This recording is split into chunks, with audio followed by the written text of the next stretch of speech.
Hello, everyone. This is Tom Fox back for another episode, and I'm absolutely thrilled to have back with me Nancy Huffman. Nancy, welcome back.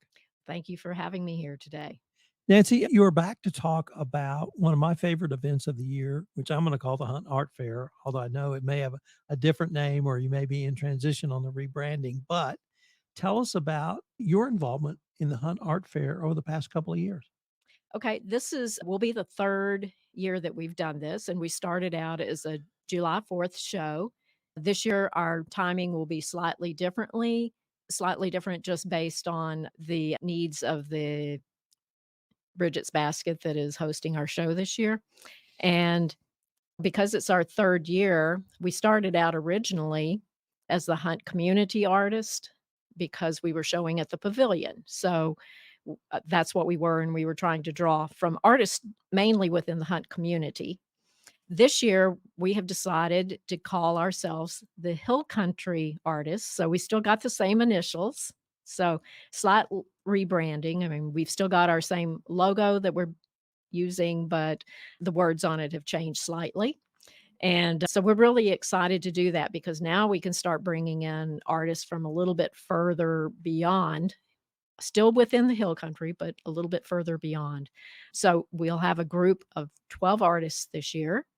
And Bridget's Basket is very generous letting us show there. So it's great. Hopefully we'll be able to bring her in some business as well too. And hopefully it's a win for everybody. And of course, you're on the Hill Country Artist podcast, so it's a Yes. nice Yes. synergy there. But I want to actually go back to the first one Yes. because it was on July 4th. Hmm. We were new to the Hill Country. We had moved in April of that year. And when we read about it, we thought, wow, Hunt artists have a July 4th art fair every Yes. year. Let's Yes. go down and check it Yeah. out. Yeah. And for us, my wife and I, that was our introduction into the local art community. So could you talk a little bit about the local art scene? And if you want to start with it with the Hunt group and then maybe expand out, but stunned me, frankly, was the vibrancy of the local scene. And maybe you can just Hmm. run with that. Hmm. And just even going back way beyond when we were here too. I mean, Hunt used to be an artist community back in the day, like 100 years ago.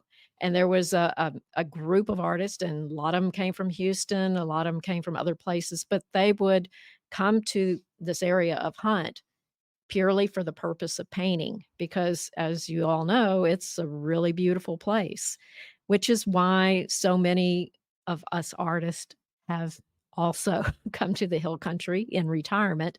We've all decided that this is a great place to paint. And like when I moved here, that's one of the first things I did was I looked up fellow artists, starting painting with a small watercolor group just in Hunt, and just finding a group of painters to hang out with and do things that I enjoy doing. Found a plein air painting group, still paint with them on some occasions. But anyway, it's just been a great place to enjoy art. There's so many artists, not only in Hunt, but in all of those surrounding communities. And every day I learn about somebody else that paints, somebody else that has been doing art all their lives, but now they've got the time to devote to it a lot more. So in year two, you moved to Bridget's Basket Yes. for the event. So Yes. I'd really like to talk about Bridget's Basket. Mhm. And obviously, it's different than the pavilion. Yes. No surprise there. But it to me, it gave a whole different feel to the event. As an artist showing there, did Mhm. you have that same sensation? Mhm. Yes, very much so. I mean, Bridget, in the first place, she's just been really supportive of the community in all sorts of ways, but she invited us to come show there, and it not only gives us a better location, but she has food there and other things that just kind of support us and make us feel, I guess, welcome instead of being out there in the open by ourselves. It's nice, it's shady, it's just a beautiful place that she has there. So could you tell our audience who may not be familiar with Bridget's Basket what it is and the food or other items that might be offered there other than when you ladies are there for the hunt for the Mhm, art mhm. fair?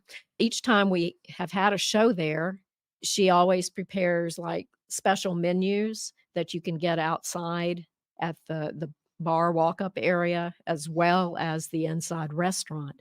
And the whole property is surrounded by the vineyards that they're putting in now. They started smaller, and each year they add vineyards to it, so it's a beautiful place to be. And there's actually a little store there, There that is. I enjoy Yeah. because of they have fresh food, they have Mhm, farm-grown organic food, plus I'm a big coffee aficionado, so they have, their own white labeled mhm. coffee. They have ice cream, cookies, and other goodies. Can you talk about All that? sorts of good things. Yeah, she started out with the market and the restaurant, and the restaurant too, in addition to the market that you just mentioned, they serve lunch each day, Wednesday through Saturday, and then on Sunday, they have a special brunch, and she has a big following for that. I think she has a great clientele that comes probably every week, every weekend. And then, in the summers, on Wednesday nights, I believe it's still Wednesday nights, she has a happy hour in the evening, and they will I was just told this not that long ago, they will throw your steak that you bring onto their grill, prepare it for you the way you want it prepared, and then you purchase from them your baked potatoes and the fixings and all that. It's a nice place. She's just super supportive of the whole community. I mean, there's groups of needleworkers that go there every week. As artists, we go there frequently to have lunch as well as paint during that time too. She's just real open to lots of community groups coming to her place as well, not So, just a restaurant. one of the things I think about when I think about Bridget's Basket is, Mhm. oh, it's just outside of Kerrville, but it's really not. It's a It's little ways. a little ways, but it's much closer to Hunt. Yeah, it is. And, we were talking a little bit earlier, you have one restaurant in Hunt. So Yes. does this And that provide a different style of Yes, cooking? that's it. I mean, that is the restaurant in Hunt. We also have the Hunt store too, which has a restaurant portion of it too, but they are also under new management themselves too. So they're changing some things up now, so I can't really speak to that a lot because it's new management.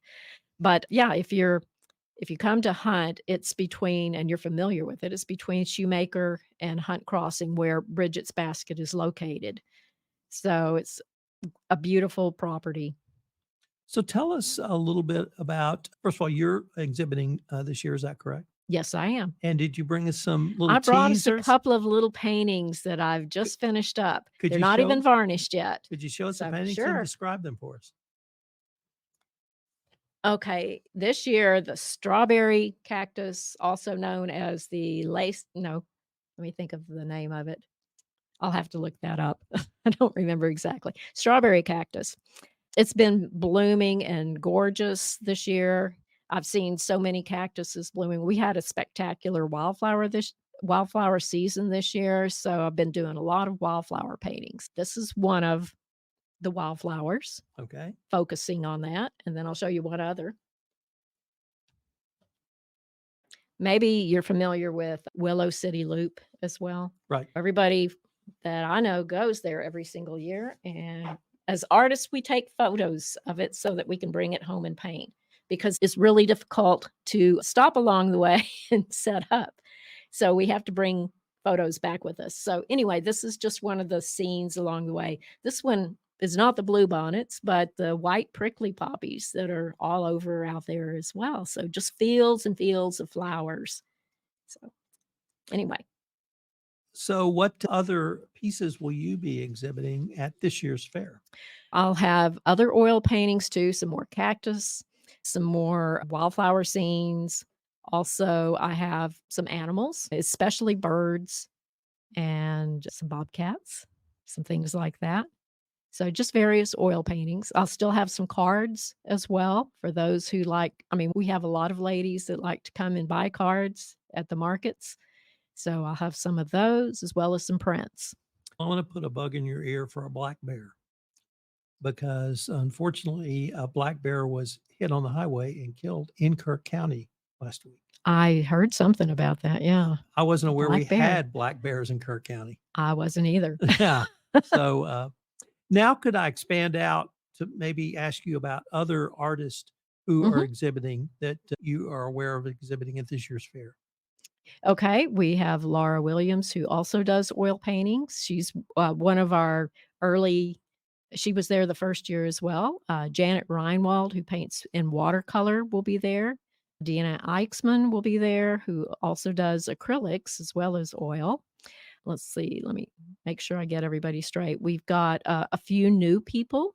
Kathy Simmons will be there with her acrylic paintings, as well as Susan Johnson, who I just met just about a week ago, and she's anxious to show with us, so that's a great feeling. Let's see, we have Joni Jones, who does ceramics, trying to go around the porch. We have Elaine Capers, who will be with us.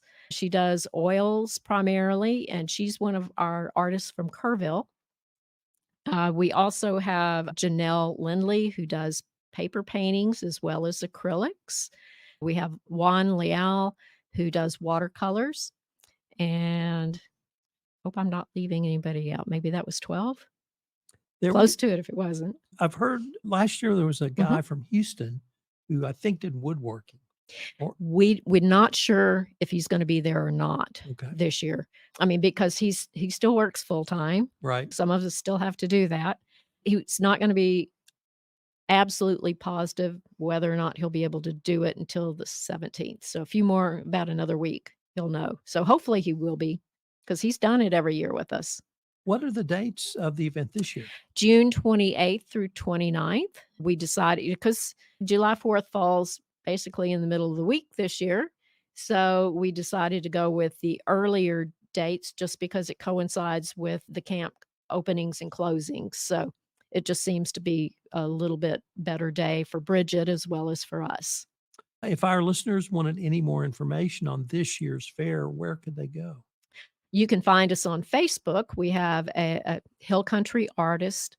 You just need to make sure it's not the one in Nashville because there are 2 that are called Hill Country Artist. So you can find out more information there. We'll be posting some flyers around. I think that would be the main place that you would find out about us. What That if there's an artist who might want to submit their work? How could they at least start that process? I would suggest reaching out to us on Facebook. Okay. I'm greatly looking forward to this year's show. I wanted to thank you so much for taking the time to come down and visit with us about this and look forward to seeing what you all come up with. Okay, we hope you can come. All right. Thank you very much for having me today.